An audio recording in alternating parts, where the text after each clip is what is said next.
thank you very much for sticking around for the last but not least paper, as they say. We're going to hear from Dr. John Maloney. Not doctor, not doctor. Sorry, Professor. Not doctor. Okay. Anyway, Professor John Maloney from Tainan University of Technology. Thank you. Will be talking to us about whether AI will destroy education or deliver us from evil. Amen. Please give it up for Professor John Maloney. Thank you, everybody. My original title was Deliver Us from It, but with the passing of the Pope recently, I thought, well, that's effective. And it seems to be a religious strain today. So, let me see. I'll apologize in advance because, or can you hear me like this? Is that okay? We're recording, so you have to. Oh, you have to do this. Okay. I'll apologize in advance for having some rather fragmented, disjointed questions, not a lot of answers. But I'm sort of picking up on where I left off last time, where I was looking at the history of education, and now I'm sort of looking towards the future of where we possibly, and of course it's all conjecture, but I'm hoping to provoke some questions and maybe some discussion today. So I'll see if I can get through this and leave some time for us to talk. And we also have the time. Is this the forward? Which one's forward here? I'm trying to figure out which one of these goes. Hello? Maybe this doesn't work. Okay. I will use the button. So to begin with, I'm just going to go through some of the for this crowd, this is all very standard. Benefits of standard universal education. I think these are things, I'm looking at education historically, up until, was that you? Okay, that would be yours. Don't worry about it. So sure. So I'm fine. It would be this one, by the way. Okay. Not working. Okay, that's okay. So anyway, I'm not going to go through all of these. These are things I think most of us can sort of agree with, perhaps, if not 100%. I think we look upon education as a societal good in general, seeing as most of us are teachers. I hope we believe that.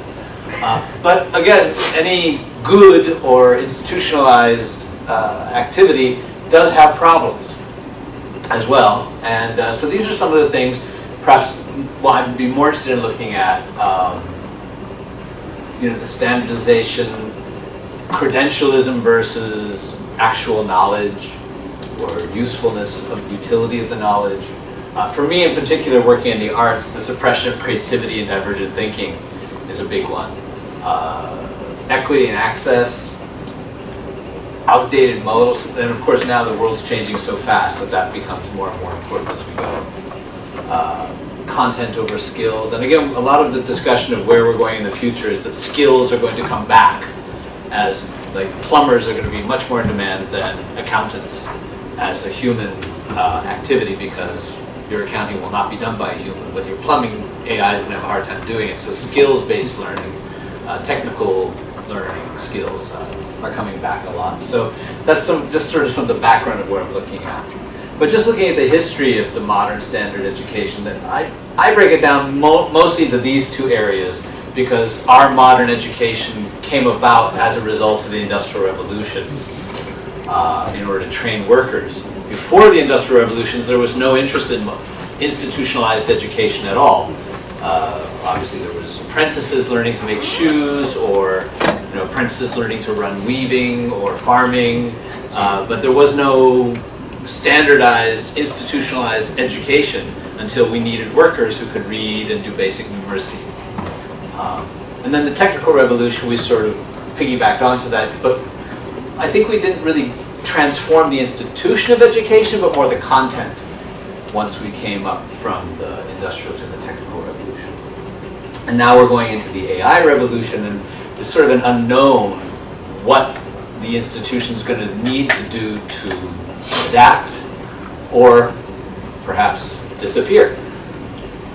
Anyhow, so during the Renaissance, it was before the Industrial Revolution, it was pretty much just you had a tutor or several tutors coming in teaching you. If you've seen my presentation last time, I'm sort of recycling a couple slides here just to give everybody the background. So then the Enlightenment came along, and we started having this is when we started having printing press, and so books were available, and literacy became more in fad and necessary. Schools started to come around, actual schools. They weren't always well run, perhaps. And then the Industrial Revolution. And education became very standardized because there was a set core curriculum that you needed to have these things. Whereas if you go back to the earlier tutor mentorship style of education, you kind of looked at who's the person you're teaching, what do they need? But now here we're saying, well, no, you don't be you, you be what we need, and the cogs that we can keep coming back to. And then today it's just looking a little more disheveled, but pretty much the same thing. So we're 200 years down the road from the Industrial Revolution, 300 years more. And some classrooms look a little bit more functional, perhaps. Here they're not all in rows, but anyhow, pre-printing press, literacy was pretty standardly low all across the world. This is Western literacy for the most part. These are all European, North American countries. At this early peak here, before the Industrial Revolution, I discussed it in my last presentation, Netherlands, UK, some of this is about Protestantism, reading the Bible, but a lot of this is mercantilism with the growth of colonization around the world. Interesting, of course, Spain stays low because they weren't so much interested in mercantilism as extracting wealth. So anyhow, that, and then that's sort of the early printing press growth of colonization, and then all of a sudden, boom, from the Industrial Revolution, it was like a race to the top. And literacy just bang! And this is where our education system was developed in this same time. If we put them both together, you get that. And sort of from here to there. And it all happened really fast. And the institutions were built during that time. And they did a pretty good job of getting people educated, and they still do, in that sense. This is years of schooling by population in the world, people over 25, or sorry, under 25. This is students currently around the world and what they expect them to have. So the average around the world is somewhere around 6 to 10 years. Well, not average, but for most of the world, 6 to 10 years is about what we're spending in classrooms getting educated. And the question is, what are we getting educated in and for?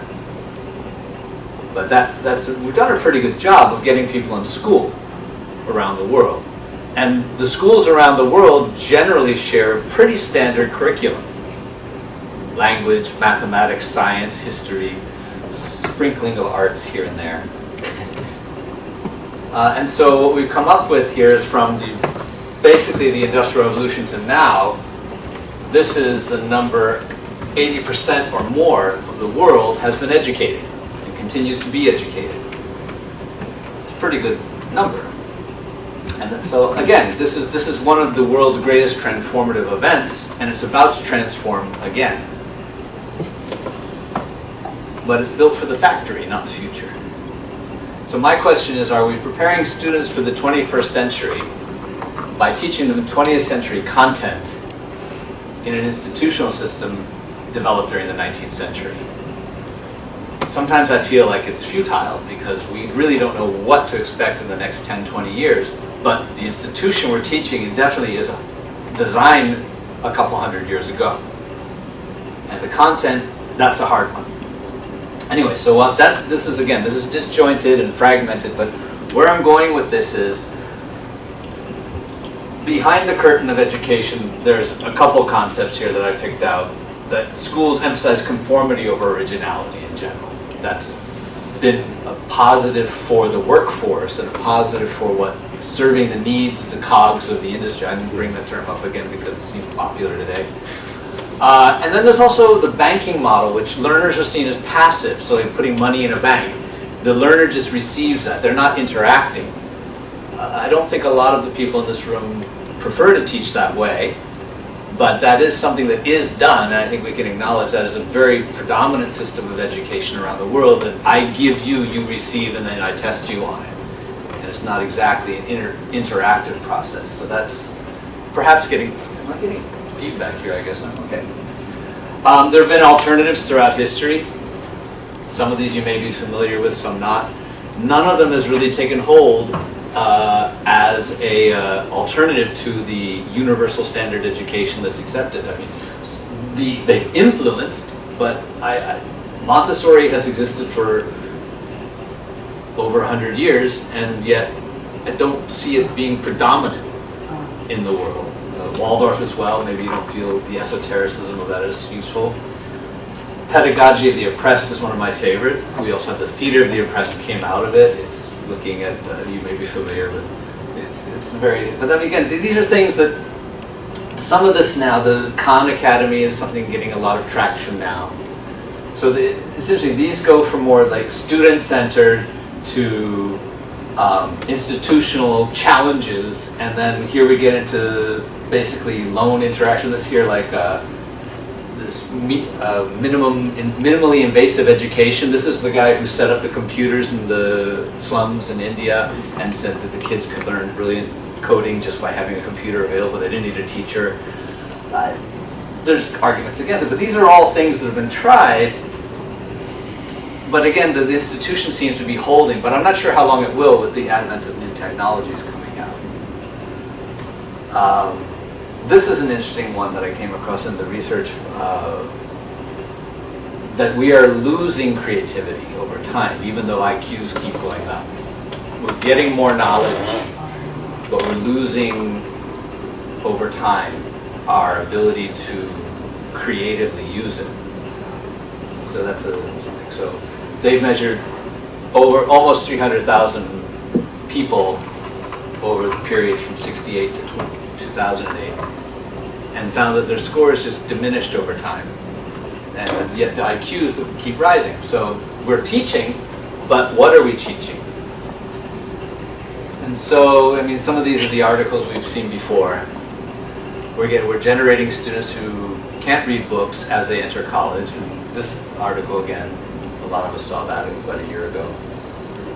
So as technology comes in, are we losing something as well? Now, I'm coming back to this graphic because this is my big question. As society has risen, as we have educated society, we've really brought up from the bottom people who had almost no education in a few hundred years to being educated to a standard level. My question is, have we also put a ceiling? Have we squelched our creativity? Have we diminished genius over the last few hundred years? Have we kept a Da Vinci out of the works? Have we killed a Galileo in the classroom? And if that's so, as AI comes and challenges these standardized educations, will we liberate that ceiling as well? I know we're very worried. A lot of people were going to drop the bottom out. People are going to lose deep reading. People are going to lose critical thinking. And it's possible. But is there also a chance that when we liberate ourselves from these institutions, will there be a flourishing renaissance of something in far smaller numbers? Because obviously we're not going to have 80% of the population isn't going to be Da Vinci. But are we going to have, when that ceiling comes off, will there be a flourishing of great ideas again, and with a new technological tool behind them? Obviously it would never be a majority of the people in the world. So that brings up some other questions about egalitarianism and stratified society. So as we get into this technological, what kind of questions are we going to need to start asking? If these institutions aren't going to hold, what sort of people are going to be coming out of them, etc. So I almost didn't put this in again. This is the, is that my warning? How am I doing on time? Okay. Anyway, so this is basically a graphic of technology over time. And this is 3.4 million years ago, going up to 8,000 BC, 2000 BC, the year zero.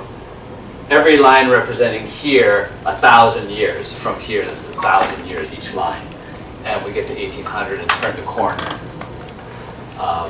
So you can see this is just sort of representing technological advancement. This is that 1800 turn the corner. I divided the image so I could get it on 2 visible screens. And as you see, 1800 to 2000 and now, and the author says that they have stretched out the timeline because this line to stay, if it were actually a 1,000-year line, this whole section of the line of the technological advancement would be here. So this is where we are now. And I think we all acknowledge this. It's nothing, not news to any of us in this room. But my question is, if this is what we're going through, is the institution that was developed here, actually really here around the curve, is it going to hold? And if it doesn't, what kind of people are going to be coming out of the new system, or what kind of systems are going to replace it? And that's my question. I really don't know. Again, this is disjointed and unfocused, but questions that I have, and I think I'm in a room full of people who might be able to talk about them with some cohesion. So obviously, some of the deficits we've all acknowledged with technology, cognitive offloading, so we don't need to carry information anymore, along with digital amnesia, like we talked before last sessions here about, like, how many phone numbers do you remember now compared to when you were 10 years old? Like, I used to carry 50 numbers in my head easily. I couldn't tell you 10 now, except for the one I use at 7-Eleven. Erosion of critical thinking, social disconnection, these are all problems associated with our current technology. And again, these are very worrisome. My hope is that there's also another side to this, which is the side that the ceiling will be removed, this holding down. How many, I don't know about you, but I've seen many, many students come into my university who've been killed before they arrived. They've been crushed before they arrived by a system that kept them down.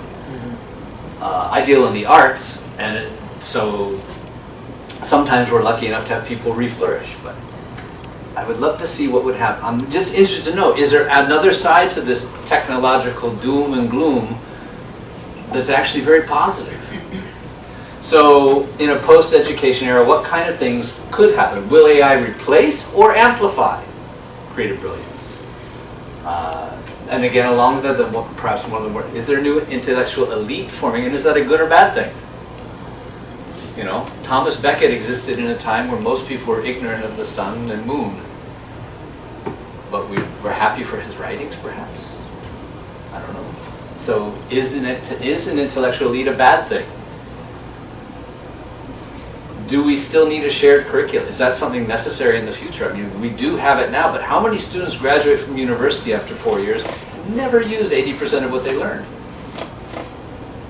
So again, the shared curriculum, are we just wasting time? And so what's going to happen when people realize they don't need it?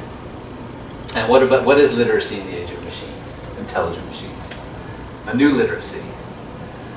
So are we going forward into the past? Are we going to sort of have a pre-industrial social structure reemerge? I mean, education has given us a huge middle class around the world. Is that going to disappear? And it's worrisome, but what else could come out of that? Skills over knowledge, education will be elitist and fragment, or will we find a middle way? I don't know. Again, questions.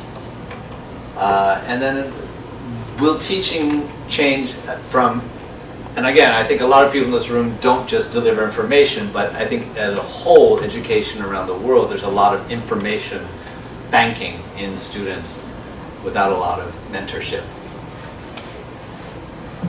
So one person whose work I've been really interested in is Marianne Wolf. She's been doing a lot about how reading, deep reading, changes our brain. And the research she's done, you know, we were not born to read. Humans are not. Language seems to be innate to us now as a species.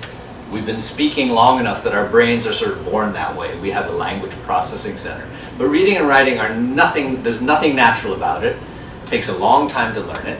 And our brains change when we do it. And depending on what languages you learn, your brain changes differently. Different areas of your brain get used for different languages. And she's been doing a lot of work on this. And this is the intellectual evolution. And one of the things she points out that she's worried about is with AI, as we lose deep learning skills, those are skills that we will not be teaching our next generations, and so they won't have them.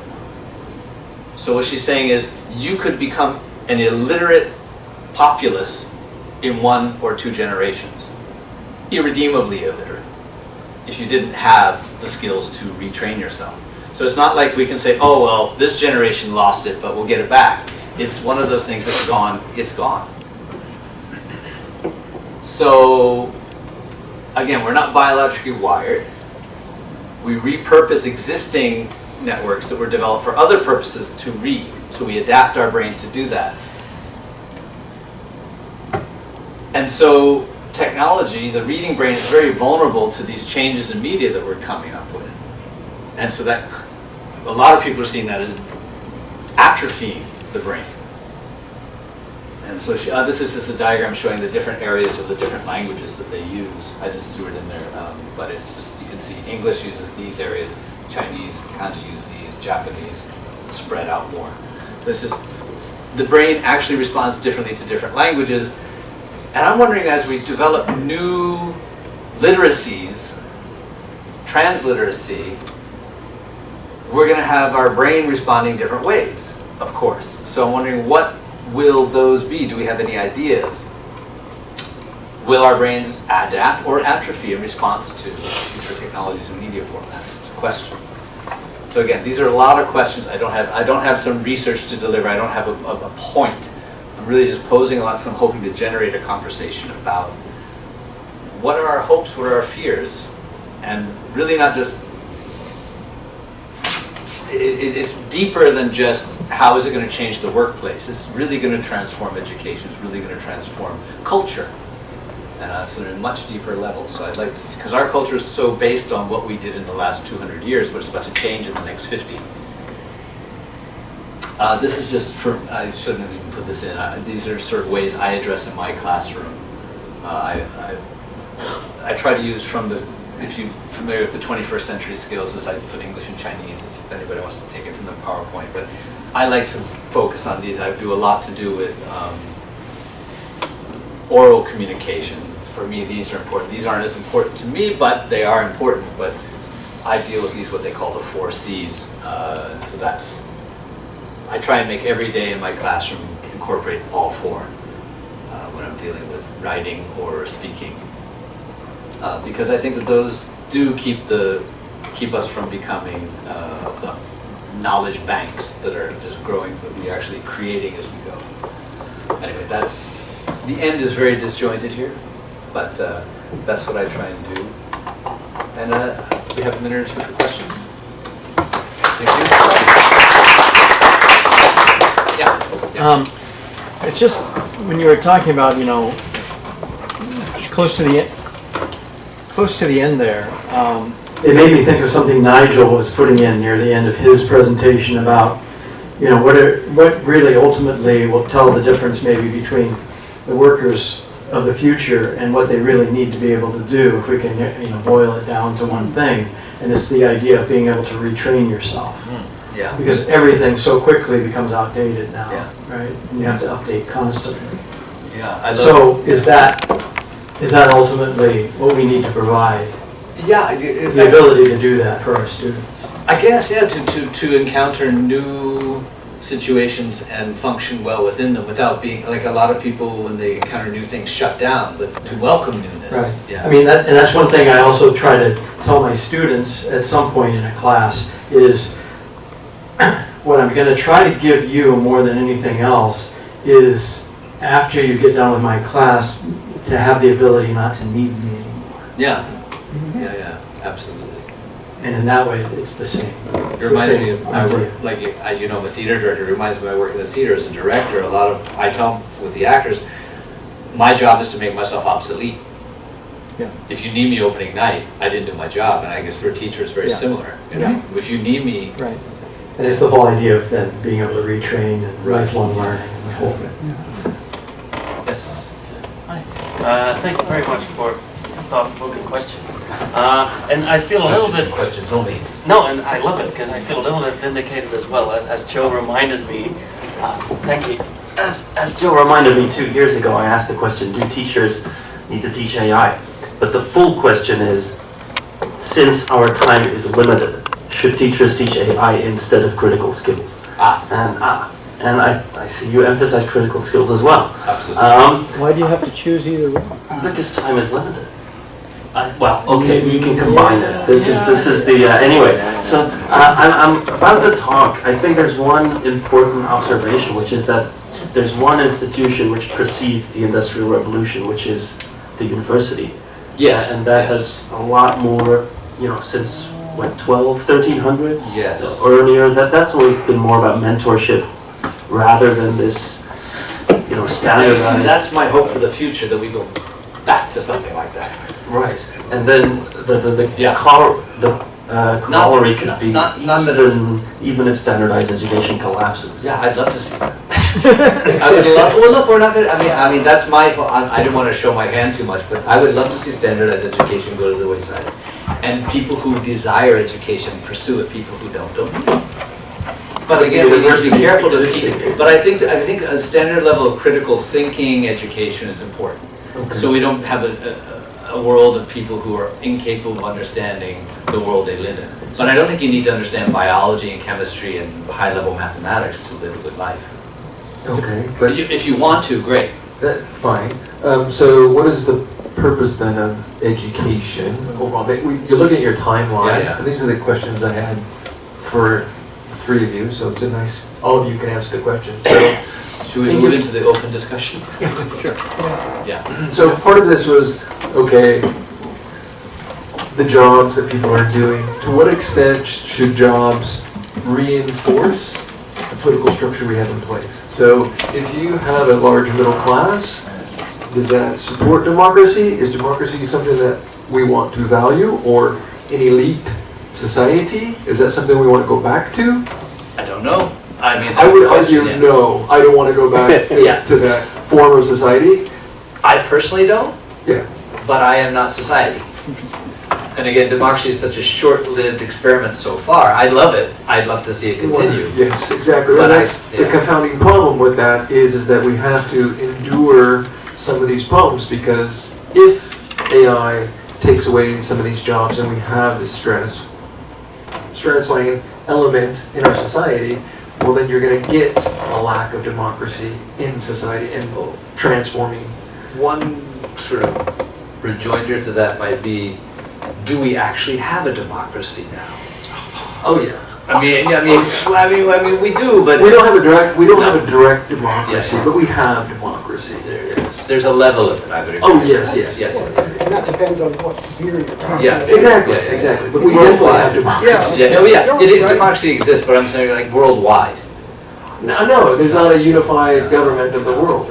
There's not democracy Yeah. throughout. Yeah, yeah. We've never had that. No. So, but the question is that where we're supposed to be going? This is one of George Bush's fundamental aspect of we're bringing democracy to the world. And like through the religious aspect, are we?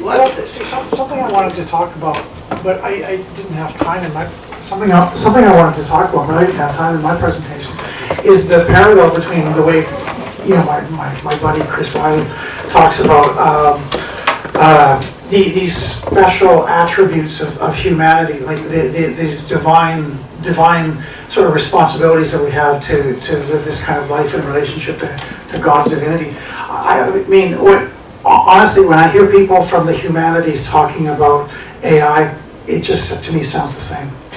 Like there's just these special things, and we're being robbed of it by AI. And I was going to do that today, but it got too big. But I want to draw a parallel between the way my professor friends in North America talk about AI and the way Chris and his Calvinist minister friends talk about AI. If I might. So, John, thank you so much for bringing up these ideas. And as the moderator of the roundtable, I want to officially kick off the roundtable. Okay. Yeah. So, the idea of institutions, and then later on we were just talking about democracy, and then you also brought up Da Vinci as your main example of genius. What we have to remember is that we've always had some kind of social institution, whether it's like explicit or not. Da Vinci also had to face the social institutions of his own time. Yeah.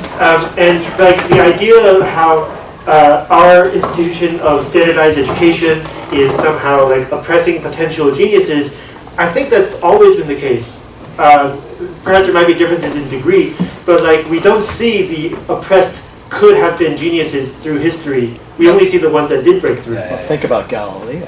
Yeah. If he wasn't suppressed, who wasn't? Right. So like, and my personal thoughts on this are that like institutions are inherently conservative, no matter what the institution. They draw people, or they keep people above a baseline. At the same time, as you notice, they keep people within the baseline most of the time. And I think this logic dovetails with the logic of democracy, or the ideology of democracy, I should say. Whether or not we have an actual democracy in any given place in the world, there is a prominent ideology that every person should have a voice, but also that every person gets one vote. And that also dovetails with a popular conception of capitalism, in which corporations treat consumers more or less the same, and also treat employees as more or less fungible as well.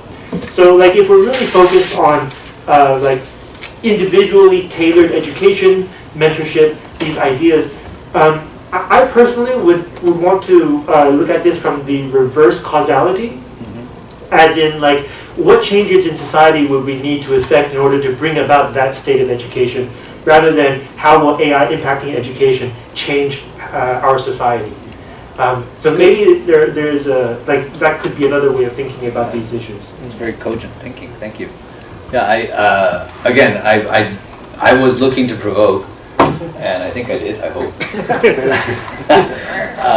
And I really appreciate that's a really well thought out. And I of course I recognize that nobody existed in a sort of Eden of educational freedom at any time in history. I do see one change in the modern, sort of, if you want to say the modern genius. It seems to be, if you've ever heard that old trope about professors being people who know more and more about less and less, it seems to me the modern geniuses seem to be people who are very specific areas of genius. And you don't see the polymaths as much anymore. And I was looking, I'm trying to think of people who do so many different creative pursuits in so many different ways. That's why Da Vinci was the easy example. Well, but if I may, yeah, like, go ahead, yeah. Da Vinci also, like we think of Da Vinci today as a polymath, but in his time, all of his explorations were within the same field. It's just that those fields had not yet specialized into what we see them as today. So like, if the inherent contribution of an individual human has its limits, then maybe it's the change in limits and not the change in humans. And that's what I'm hoping changes, is the limits. Yeah, that I'm hoping that this new technology creates that openness in some way. I don't know. Yeah. Again, I'm being provocative on purpose. Maybe, individualized AI tutors could potentially that's free. That's what. We have a question over here. Go. Okay, so I'm the ignoramus here, and I need some help. One of you guys was talking about cloning your own GPT. I don't remember who that was. Jason. Jason. I got 3 things that I need. I don't know how to do it. I need to do 3 things. I've got kids that were doing a report on plants and the 5 senses, and it's all Google Translate. And Google Translate uses some maybe words that botanists would use that are not used in normal conversation. Is there a way that if I do clone my own GPT, I can pull the level of what the computer spits out? Can I pull the vocabulary level down? 2, I was making a song about the present tense, things that we do every day, and ChatGPT spat out stuff that is not done in the Taiwanese culture. We don't have cereal and milk for breakfast. We get sandwich and something else. 3rd thing, and then I'll be quiet. Is there some way to work the GPT for pronunciation? I've got kids on the first floor, they've ever heard speak English. They have never heard a native speaker speak English. And the only English they've ever heard is from the local English teacher. So the beginning of the program to practice pronunciation would need to kind of have some of that accent filtered, built in, and then gradually wean them off of that accent. Okay. Okay. If I can remember from 1 to 3 what you're talking about. So the reason I talked about cloning my GPT was simply a time-saving measure for myself, because I wouldn't have to go back in and enter the same instructions for how the GPT should have the basic functionality. I would only have to add a few lines to add the extra functionality I would want, so I would then have both of them offering somewhat different functionality. That's what I meant about cloning. What you're really talking about is creating a GPT from the ground up, which also is not difficult. I mean, you can walk yourself through it. I did in half an hour. Okay, where do I go for that? Well, you have to sign, at this point, if you're using ChatGPT, you have to sign up for a ChatGPT Plus account. It's $20. So even you can access on the free. You can access free. You need Plus. To make and to edit, you need Plus still. Yeah. Okay. And I'm not sure if other, other large language models are different than that at this point. You might be able to investigate that. But okay, so, and your second point was about the vocabulary limit. Yeah, you can absolutely limit that and say, if you use CEFR levels, you can say A1, A2, whatever. Have a discussion with my students about botany and the plants that are in Taiwan, but limit your vocabulary that you use with them to an elementary school or CEFR 1 to A1 to A2 level, something like that. One of the things that I'm going to be asking for funding later this year, maybe this year or in the fall semester, is funding to make videos for these kinds of things. Okay. So I can keep you posted about. Please. Yeah, for sure. I want to move more toward funding for that kind of thing as well. Right. And the last one you talked about? The last one was the pronunciation. Pronunciation. Yeah. You can probably do that and design that because there is speaking functionality that's available. Maybe an easier way to do that at this point is just to find an AI-enabled app. Like we're actually working with a local company. What's the company called, Scott, actually? Fluency. Fluency? Yeah. So they were originally a game company that was more based in mainland China, but they have a CEO who's lived in Taiwan, who's moved here, and they have a core group of engineers and things. And they're currently putting together an app that one of the things that was demonstrated to me when I visited a couple weeks ago with Scott was ability to judge your pronunciation, word by word. You can get down to the word by word level, and it can give you an idea. You're at 92% of the pronunciation of a native speaker of this dialect, and you can switch dialects. Cool. That's ultimately what they're working on for providing, and it's geared toward the Taiwanese market, so it's all. We can keep you posted about all these developments. Yeah, we can keep you posted on that too. I don't know how many name cards they brought. Well, you're Hall's friend, so I can find it. And you can find me. Okay, all right. I've got 3 cards left. Give Scott one. Take a photo of it. Good, thank you. I hope that was helpful. Thank you. Yes, I kept writing stuff down. I just want to add to your question and what Jason said. I know that ChatGPT Plus can be good, but sometimes the price also should be a consideration for some countries or culture, for example. But another alternative, a free alternative, you can go to Hugging Face, the smiley icon that I showed just now. Hugging Face is similar to ChatGPT, and it's free to customize, GPT-enabled tasks. I will definitely look for that. Thank you so much. Yes, and another thing is that for pronunciation, if I can also join, Jason talked about dialects, and it is true. What pronunciation that you want your children or your student Yeah. to have, because some people might not agree that if you learn American English, for example. Well, or- some of my local teachers doing the cat, a dog, a pigu thing, and I'd like to wean my kids away from that Okay. because So I know what- how. Yeah, what I'm trying to say is that there is a concept of global Englishes or world Englishes that Paul talked also that every English is acceptable. Yes. Yeah, yes. and there are no tools can, you know. Absolutely. I mean, I I teach phonetics, phonology, you know, for students who may go on to teach pronunciation as teachers and whatever. And I've told them, you know, having this goal of being, you know, sounding like a Native American, you know, having a native accent, right, in anything, it can actually be really counterproductive, you know, especially if you started learning English later to ever produce that kind of, you know, native sounding accent. A much better goal is intelligibility. Right. Intelligibility. Makes sense. And part of that is familiarity with many different accents. I want to eradicate the extraneous syllables. Well, that's because of Chinese syllable structures. Yes. Yeah, well, I understand exactly where it comes from. Yeah. Right. So, well, it takes training. Chinese doesn't end anywhere with a hard consonant. Taiwanese. No, they're only nasal. Yeah. Yeah. Mandarin Chinese is only nasal consonant anyway. So Nigel. practice.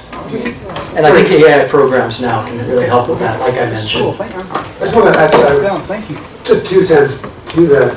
I've recently had a corporate case where I have like a 1-on-2 coaching with 2 people who speak very good English. And I am all about intelligibility as the main criteria for communication proficiency. I think I know what Full you're saying. stop.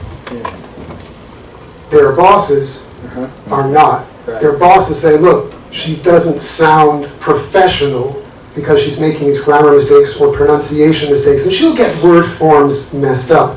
Now, in my mind, I'm thinking, well, that's stupid, 1. And 2, even if I keep on correcting with more and more corrective feedback, which is what they want, it's not going to change. I know it's not going to change. But so all I'm saying is, it's like depending on who is the stakeholder, Right. sometimes the right principle won't You'll fit. get buried, yeah. Yeah, it's You're frustrating. right. You're absolutely right. Totally intelligibility, yeah. It should be. It should be, Should but be. it can get buried by other stakeholders having more of the control, the power, yeah. Absolutely.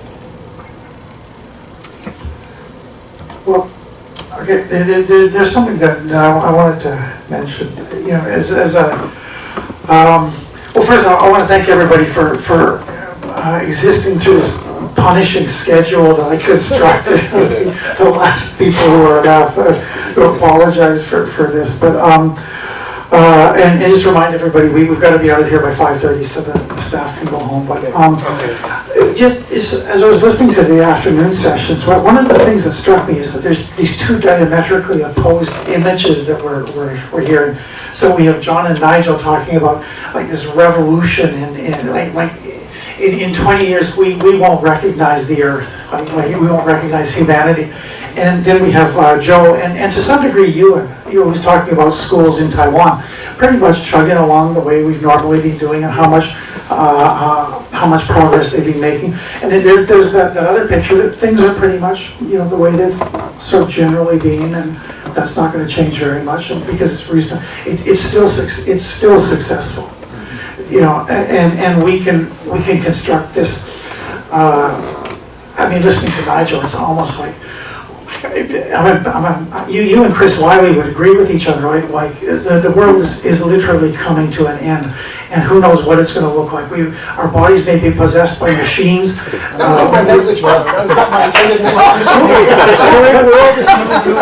But it's not a coincidence that you and Chris quote some of the same books, and if he was here, he would be saying. I don't know. I read a lot of what he says, so I'm only guessing. But I don't doubt he would go, yeah, Nigel. That you're the closest to what I think here. Whereas Joe, who's going, oh, no, things are pretty much going to be like, a little bit maybe. You might notice it, and you might not. 2.8%. Yeah, 2.8%. And you know, and Joe just doesn't understand the demonic forces that are at play here. But Nigel, you do. You used to have the wrong names for them. You know, I can understand the social confusion. You know, somebody who listened through the whole day wouldn't know what to make of. They wouldn't be any closer to having a firm, a well-formed opinion about AI than when they walked in. In fact, they might even be more confused than ever. Okay, that's it. Everybody, it's time to go. But for people who have an opinion on AI, it seems they're diametrically opposed, right? Either they're going to be far on one side or far on the other side, right? That seems to be the interesting polarization effect of AI on people who care about AI. But I think, Scott, you have a good point, because I think that's how the general population feels. Like they hear, one day they're hearing doomsday's coming, then the other day it's biased, and AGI, you know, the news is just all over the place. It's going to be a 2-day work week. Glory, hallelujah. Yeah. All that free time. Lovely. They're being jerked around. Because it's still uncertain. Yeah. Nobody knows. Yeah. I think the uncertainty is definitely where we are now, and It's fast. if you're certain about something right now, you're not right, definitely, because there's no way to be certain. It's so, I think transformation, whether or not it's going to be a transformation from stability to instability, or what some people perceive now as unstable to more stability. I mean, regardless of what it transformed to, it's kind of clear that this technology is going to be transforming society in some way. How vast that change is. Is Joe so sure of that? It didn't sound that way to me. And he's teaching. He's involved in reading in public schools. That'd be like making a prediction about the change of society on automobiles in 1902.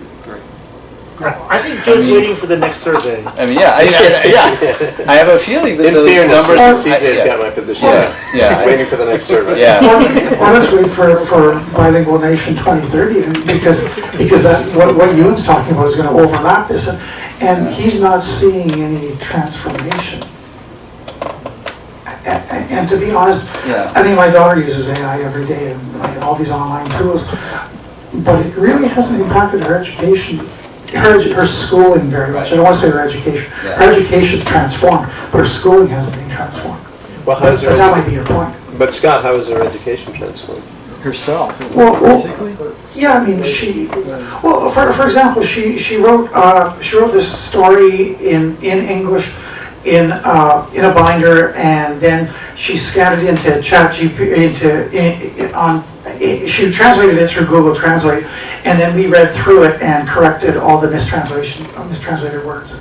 So, I mean, that's self-education. Well, yeah. So her education has been transformed, in that something like this was impossible in the past. Her schooling is still, but maybe that's your point. Maybe that's what John means. Yeah. That's where it's going. I mean, in fact, her mother doesn't like her doing these things because it interferes with her schooling. So maybe that's your point. With schooling and curriculum, I think there's something interesting happening in Taiwan, maybe in other countries too, but education systems like Taiwan, I don't think there's a lot of room in high school and below for LLM use anyways. No. Yeah. It's all pretty rigid and textbook based, and it's not about creativity. No, yeah, because if you want to succeed in Taiwan, it's not about actually being intelligent. It's about succeeding at the task. Not that I mean, to be honest, I've met quite a few morons who've gotten through the test just fine, but they can't tie their shoes. I don't know how different that is than the education I had, which was sort of the peak of this kind of critical thinking education in Canada. Yeah, so it's the continuity of institutions once again. Yeah. So with the final 10 minutes that we have left, I wonder if we could invite Paul and Harry to offer some thoughts on, like, because we've been talking a lot about the Taiwan context, and I'm wondering how much of that also applies to the Japanese context and the Indonesian context, or whether you see some significant differences there. You want to go first? Yes, it's okay. I've got all of the Japanese context, I think, is struggling at the moment, or maybe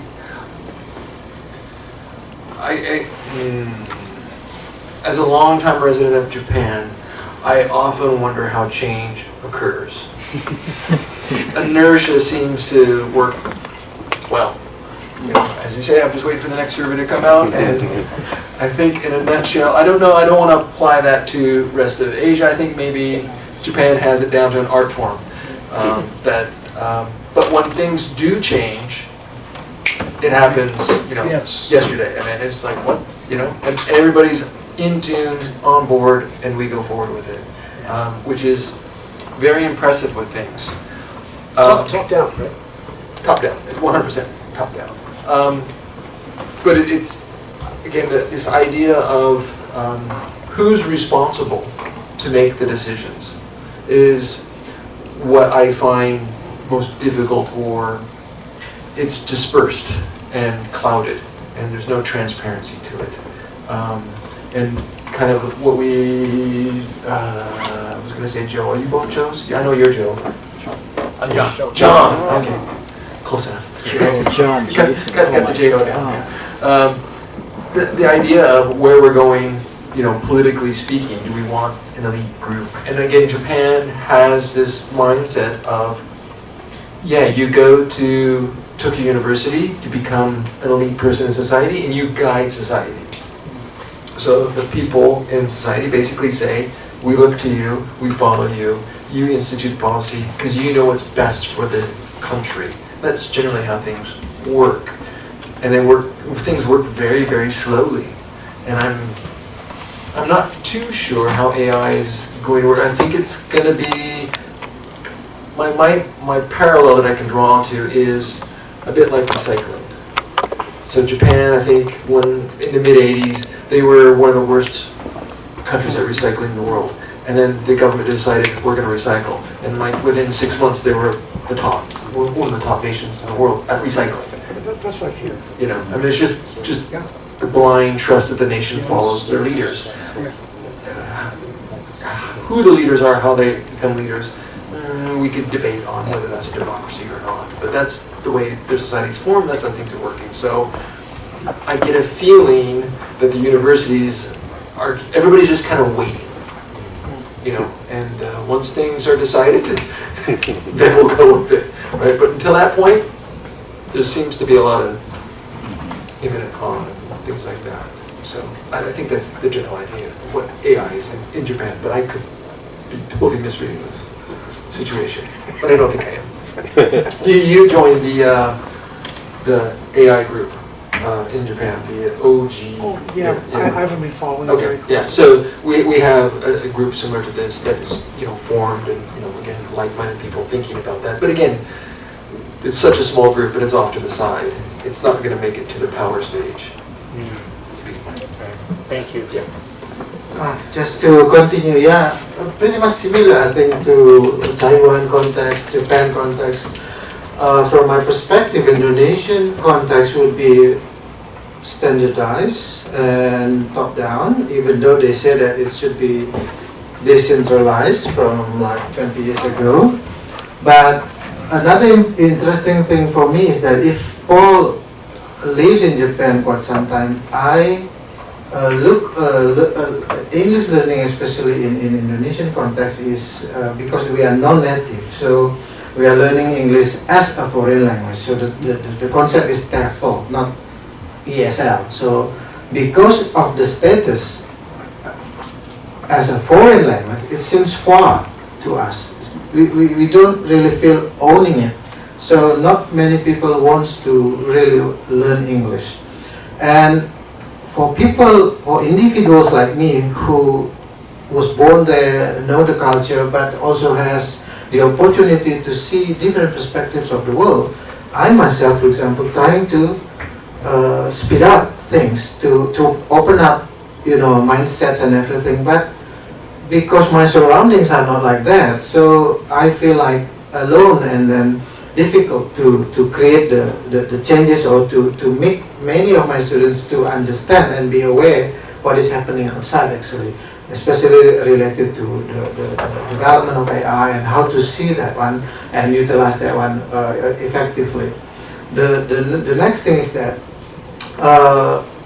AI is now still seen as a tools to assist learning, especially. Yeah, we have our bonus demography at the moment. Our young people are the largest at the moment, but the top leaders are still the senior level, so they don't know AI a lot, and every decision and policies are using the 20th century perspective. Yeah, so accommodating these potentials probably is very much needed. And again, my last point will be, I personally believe that we now talk a lot about, let's say, careers, future jobs and everything, that we expect our students to be able to equip themselves, but still you need to prepare the students, and it is very important for the teachers to be pedagogically competent to prepare the students. So it is the teacher who can help designing the lessons so they avoid just copying and paste or using translation from Google Translate as it is. So you need to be able to design a very effective and well-designed lessons to prepare the students to reach the golden zone. I like that term also. Things that we are already talking a lot from some time ago, but is it really happening at the moment? Are our teachers ready? All the teachers ready to do that?